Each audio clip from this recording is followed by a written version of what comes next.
My girlfriend sent me a message. I've met someone else. I don't want anything to do with you anymore. I responded simply, as you wish. Then, I cut off her access to my money and stopped funding her lifestyle. Within a week, her lawyer was desperately trying to contact me. Before I get into the story, I just want to mention this is our new channel, and we're working hard to share the best stories with you. Please subscribe and help us hit 1,000 subscribers soon. Alright, here's what happened. The beginning. I'm a 31-year-old guy, fairly uncomplicated on the surface. I own a logistics consulting business. I started in my mid-20s with nothing but a beat-up laptop and a mountain of stress. The early years were brutal. 80-hour weeks, surviving on cheap instant noodles, and reinvesting every cent I made. Then, about 2 years ago, I landed a major client. Then another. After years of grinding, my niche finally became profitable. I could finally afford a comfortable life. 3 years ago, that life came to include my girlfriend, Kayla, 28. When we met, she was working as a receptionist, but dreamed of becoming a fine arts curator. She had the passion but lacked the connections and financial means. I was instantly drawn to her. My life had been all work, and she was like a burst of color in a gray world. I believed in her dream, and for the first time, I had the means to help make it happen. Supporting her dream. I told her, quit the job you hate. Focus on your art history degree. Take those unpaid internships. Network. I'd cover everything. I thought of it as an investment in our future. And I did exactly that. I paid $3,500 a month for her stylish, art-inspired apartment downtown. I co-signed the lease for her $800 a month Audi A5. I funded her clothing, organic groceries, art supplies, everything. I even added her as an authorized user on 2 of my credit cards, never once checking the statements. As a consultant, I managed details for other people's lives all day long. In my own, I preferred to just trust. The anniversary that wasn't. Tuesday was our 3-year anniversary. I'd booked a table at a restaurant she'd been dying to try for months and bought her a simple yet beautiful sapphire necklace. I came home early, eager to surprise her. She wasn't there. At 7:15 p.m., my phone buzzed. Kayla, I found someone else. I want nothing more to do with you. 7 words. That was it. After 3 years of completely funding her life, I stared at that text for a long time. The shock hit me like a punch, leaving me hollow and struggling to breathe. For a brief moment, I almost typed out desperate questions. Why? Who? Did I do something wrong? But then, a strange calm took over. Her words were final. Nothing more to do with you. She'd drawn the line. So I replied with just 3 words. As you wish. I silenced my phone. Switching to business mode. I opened my laptop. My mindset shifted from partner to consultant. The problem, a personal arrangement, abruptly terminated. The solution, cut all financial ties. Credit cards, logged into my bank, removed her as an authorized user. Instant deactivation. Car lease, in my name and co-signed. Couldn't end it immediately, but with the next payment due in a week, I canceled autopay. Apartment, lease in my name. Break clause, 60 days, notice plus 2 months rent penalty. I emailed the property manager, formally invoking the clause and CC'd myself for a record. Subscriptions, Netflix, Hulu, Spotify, Gem, meal kits, changed passwords, removed her profiles. Phone plan, removed her line from my family plan. It took me about 45 minutes. When I was done, I felt nothing. Just emptiness. I packed an overnight bag, left the necklace on the kitchen counter, and went to my brother Luis's place. I didn't want to be there when she came for her stuff. The silence breaks. I didn't hear a word from her all week. I figured she was busy. But by Friday, reality must have hit. Her card got declined somewhere important. The text started, pleading, then confusion, then anger. I read them, but didn't respond. Then this morning, exactly a week later, I got an email. Subject, urgent, regarding Ms. Kayla Vance. It was from a partner at a downtown law firm. saying he represented Kayla and needed to speak with me immediately about my abrupt and malicious termination of financial support. Apparently, my "as you wish" wasn't the ending she had in mind. Update 1. The comments on my original post really helped ground me. Thank you. This past week has been a crash course in sheer audacity. As advised, I hired my own lawyer. My dad's attorney, Mr. Phillip, has handled his business contracts for years. Sharp, no-nonsense guy. After I explained the situation, he peered over his glasses and said, "Son, you've just run into a new kind of predator." He reviewed the email from Kayla's attorney, Mr. Bobby, and laughed at the phrase malicious cessation. He said it's basically legal-sounding tantrum language with no actual bite. Mr. Phillip sent a clean, professional reply. Our clients were never married, had no shared assets, and any financial support was voluntary and ended at Ms. Vance's own choice. All future communication should go through him. The shakedown attempt. Instead of a lawsuit, Mr. Bobby sent back a confidential transitional support settlement proposal, claiming Kayla had invested heavily in the relationship and my sudden cutoff caused her professional setbacks and severe emotional distress. They wanted me to keep paying her rent and car for 6 months, plus hand over $20,000 to avoid lengthy and public litigation. It was a shakedown, plain and simple. Mr. Phillip's advice? Ignore it. Filing a lawsuit over this would be professional suicide for them. Reality hits Kayla. The real chaos started when consequences kicked in. Saturday, the property manager from her old apartment, Judith, called me. Kayla had shown up with her new boyfriend, Russell, demanding a key.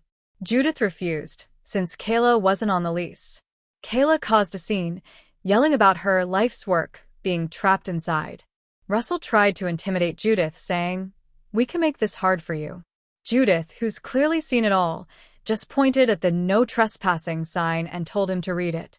Then Kayla texted me directly, bypassing the lawyers. "You can't just throw me out. My internship portfolio is in there. I have a review next week.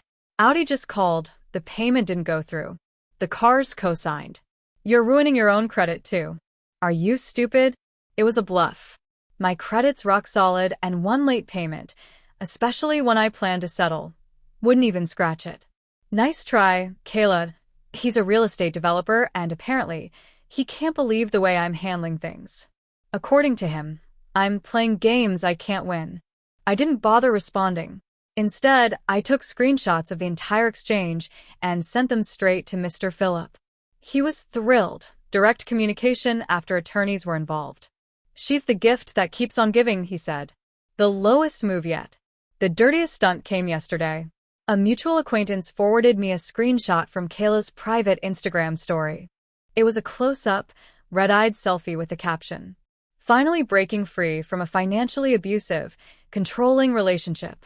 The road ahead is scary, but I'm so grateful for those showing me what real support looks like. #Survivor." She was casting herself as a victim, calling me an abuser for cutting off financial support after she left me for another man. Mr. Phillip immediately began drafting a cease and desist for slander. We also arranged a move-out plan, 2 neutral movers, her attorney present, and a detailed inventory of what she could take. It was clear she thought she could just swap me out for a new provider and still keep all the perks. Unbelievable. Update 2, the move-out. This whole saga took an unexpected turn. The move-out day was a disaster, though not in the way I had imagined, and her little #survivor stunt caused fallout I didn't even have to engineer. The movers were booked for Saturday morning. Mr. Phillip had the inventory list ready, personal items only, and her lawyer, Mr. Bobby, was scheduled to be there at 10 a.m. At 9:45 a.m., I got a call from one of the movers. Sir, the lady and a gentleman are here. They say their lawyer is running late and want to start now." Instantly, my stomach tightened. I called Mr. Phillip. His instructions were clear. Do not let them in until I arrive. Too late. Trying to be helpful, the movers had already let them into the lobby. Mr. Phillip called Mr. Bobby, who claimed he was stuck in traffic and would be 30 minutes late. Yeah, right. This was a setup. I told the movers to stand firm and only move boxes that were on the approved list. The furniture fight. For the next half hour, Kayla and Russell tried every tactic they could think of. First, they insisted they were part of the moving crew Russell had hired. Then Kayla switched to tears, claiming the movers were intimidating her. The breaking point came over the furniture. Kayla insisted that the custom bookshelf, ergonomic desk, memory foam mattress, and 65-inch OLED TV were all gifts and therefore hers. She and Russell actually started trying to haul the TV out themselves. That's when the lead mover, a big guy, stepped in calmly. "Folks, that item's not on my approved personal property list. Please set it down." Russell puffed up and barked, "Who are you to tell us what to take?" The mover didn't even blink. "I'm the guy hired to keep property from being stolen. Put it down, or my next call is the police." Mr. Phillip arrives. Right then, Mr. Phillip walked in. He didn't raise his voice, just looked at Kayla, then at Russell, then at the TV they were holding. Out came receipts for every single piece of furniture, all with my name on them. He calmly stated that since her counsel wasn't present, her attempt to take those items was a breach of their agreement, and if they didn't leave with only the approved boxes, he'd file a police report for attempted grand larceny. They backed down, furious, grabbed her boxes, and left, leaving behind scuffed walls, trash, and damage. The landlord billed me $1,200 for repairs. Mr. Phillip forwarded both the bill and the mover's incident report straight to Mr. Bobby. Fallout from the survivor post. Now, for the part one didn't have to touch. Remember her #survivor post? Kayla was, or had been, an unpaid intern at a small, prestigious art gallery. The local art scene here is tiny, and word travels fast. One of the junior curators, Leslie, someone I'd met a few times, saw the post. She knew me well enough to know it was nonsense, and was disgusted. She didn't have to do anything. She just showed it to a colleague. From there, it spread like wildfire. Kayla Vance, the intern who lived like a millionaire without a job, was publicly accusing the man who funded her life of abuse after dumping him for a real estate guy. The story didn't paint her as a survivor, it made her look reckless and toxic. The gallery director, someone who prizes reputation above all else, quietly told her the internship was no longer a good fit. Now her consequences weren't just financial, they were reputational. And I hadn't lifted a finger. Final update. Closing the chapter. I'm sharing this final piece to make sure the real story is the last word before I close this book for good. Things went quiet after that. I donated all the apartment furniture to a charity for families starting over. It felt like a clean break. I paid the lease break penalty, settled the utilities, and watched the last connections dissolve. Life became simple again. Work, gym, dinners with my brother. The anger faded, leaving only a scar and a hard-earned lesson. How it ended. The first sign of closure came from Mr. Phillip. After Mr. Bobby got the bill for damages and the incident report, he sent one final blustery letter. Mr. Phillip's reply was sharp and simple. Any lawsuit attempt would be met with a counterclaim for damages, moving fees, legal costs, and a civil suit for defamation over her social media posts. He ended with, "We have all the receipts. Do you?" Silence. They folded. It was over. The second bit of closure came from Leslie. About 2 weeks ago, she emailed me. "Hey, hope you're doing okay. Things got messy here after Kayla left. Thought you might want to see this. Seems her dad is setting the record straight." Attached was a Facebook post from Kayla's father. I opened it, bracing for bad news. Instead, it was heartbreaking in a different way. He didn't name me, but he described his daughter leaving a good, stable man who supported her dreams for a flashy fraud, living on leased luxury. Russell wasn't a developer, just a commission-based agent with a debt-fueled image and inconsistent income. Supporting Kayla's lifestyle had crushed him financially. The drama she brought, including the story of being let go from her internship for unprofessional behavior, had reached his colleagues. In a reputation-driven business, being known for messy, possibly litigious drama was toxic. His sales tanked. The financial pressure broke them. According to her dad, Kayla moved back home with no job, no internship, no car, had been repossessed, and few real friends. The curator dream was gone. He ended with, She had a ladder to her dreams and chose to jump off it for a snake. The final tally. Her lies and entitlement wrecked her reputation. Her internship and any future in the local art scene vanished. Her new boyfriend couldn't afford her. Their relationship imploded. Her attempts to bully movers and sue me based on fiction got her nothing but a bill and a countersuit threat. Do I feel good about it? No. It's not joy, just the quiet satisfaction of seeing things set right. Justice isn't always dramatic. Sometimes it's just gravity doing its work. I thanked Leslie for reaching out, and we had a brief, pleasant exchange, a reminder that not everyone in that chapter of my life was a predator. My life is mine again. I'm focused on my business, myself, and moving forward, slower to trust, quicker to verify, and aware that supporting someone's dream doesn't mean becoming the foundation they can kick away. I never heard from Kayla or Russell again. I don't know what they're doing now, and I'm finally at peace with that.